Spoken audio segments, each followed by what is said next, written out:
Welcome back to the channel. This is Latta here, back with another video, and this story continues to get weirder and weirder as we have media day with the Chicago Sky. Angel Reese answered some questions for reporters, and looks like the PR team kind of shielded her from answering specific questions. I saw a lot of people wondering why no one was asking exactly what happened. We're going to play the clip, as well as the coach of the Sky, Tyler Marsh, dropping some new information that I'm going to take a look at. I have not even seen it yet, so I'm going to react to it live here. I did watch the Angel thing, so I'm just going to play it for those that did not hear it. And I don't know, man. This whole thing, it's been since Saturday. That's how many days to do this.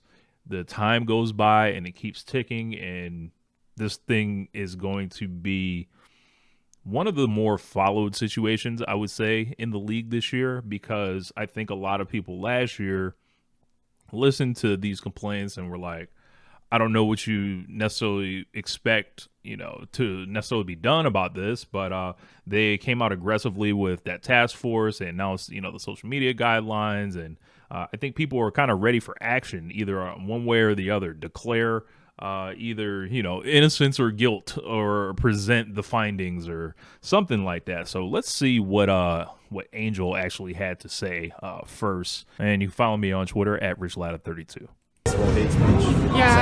Yeah, obviously there's no place in this league for that. I think the WNBA and our team and our organization has done a great job supporting me. I've had communication from everyone, from so many people across this league, and being able to support me and going through this whole process. Obviously, it could happen to me, it could happen to anyone, and I think they've done a great job supporting us in this. How did it affect you Saturday, trying to do your job, trying to play, and having this going on simultaneously? Yeah, obviously it's tough, but I think I have a great support system. I'm loved by so many people, and obviously in the moment it's hard to hear, but my support system is great. God has protected me in so many different ways. I've gone through so many different things in the past couple of years of my life, but I think just having this support and this love and being a part of an organization that really supports me and loves me is something that I couldn't imagine not being a part of.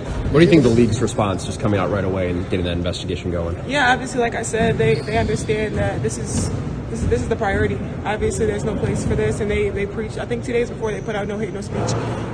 And obviously, the women in this league, they know that, and know there's no space for that. And I believe that every player in this league deserves to be treated with respect and want to come to work and just have fun and have a great environment to work at. So I think they've done a great job putting that out, and we're obviously just going to respond as they need to.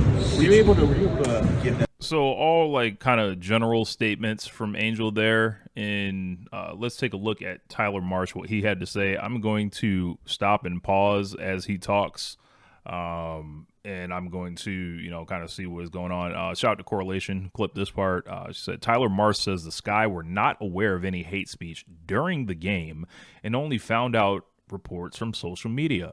The WNBA investigation is based on social media reports. So not reality. Amazing. So let's see what Tyler had to say.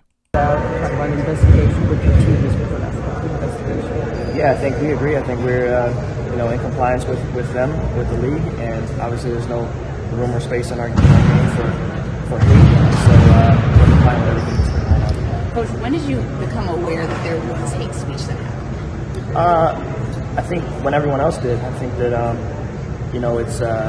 it's something that we heard about, and so again, we're just forthcoming with anything that the league is able to do investigation on. And just a quick follow-up on it, just because you coached in Indiana, did you ever have any issues with that while you were coaching there? I think my focus was always on the team and on the Olympic organization and doing my job as best as I could. And so, that's kind of what it is. That sounded like he wanted to say no, but he did not want to paint himself into a corner either way. Them not being aware of it at the time, I don't know whether this is a defense mechanism as to not put whatever is being investigated into the public sphere for consumption before everything's finished. I just don't know if it is cap. At this stage, it's been days. You would think somebody would have something somewhere, but I think fans kind of want to know what's going on here. This throughout the game, or just at that moment? Oh, I was concentrated on our team and what we were doing game plan wise against Indiana. So they asked him if he was nervous, and he said he was concentrating on the game plan against Indiana. So I don't know, man. I really think the league and whoever was involved in this are going to be under intense pressure to produce results, because I think people are tired of the narrative.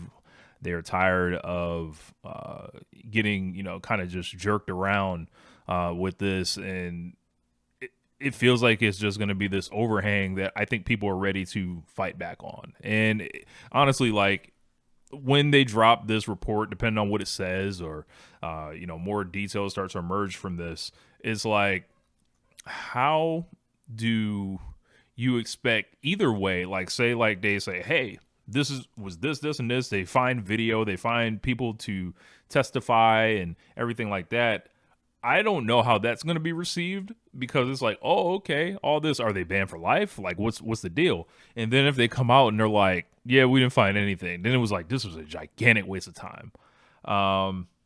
This is unfortunate, and I just hope everyone's time is not wasted one way or the other. It is wild that they're investigating based on social media reports rather than eyewitnesses, rather than immediate players asking for ejections, because this is something within their power. I remember when the guy got thrown out of the Connecticut Sun game last year when he was talking to Caitlin Clark all crazy, ironically. And, I just hope, for the sake of, the Chicago Sky and, the fan base at large that may have started this thing, that something actually pops up. Because if it doesn't, y'all got to figure it out, not us, like, that are kind of trying to watch all this stuff and enjoy the game and enjoy the league, and without all these narratives. So what do you guys think about Tyler Marsh not having any knowledge of this, and it entirely kind of being based on a social media report and all that? Personally, I'm like, I feel like you should investigate things in person. You have more of a chance of finding out the truth either way. I feel like when you're chasing social media reports around, you don't know whether they're trolling. You don't know if it's a bot. You don't know if it is someone that is not actually connected to their identity. So it's very complicated. So anyway, I'm Rich. Let's wrap it up, man. I'll holla at y'all. Peace. One lifetime.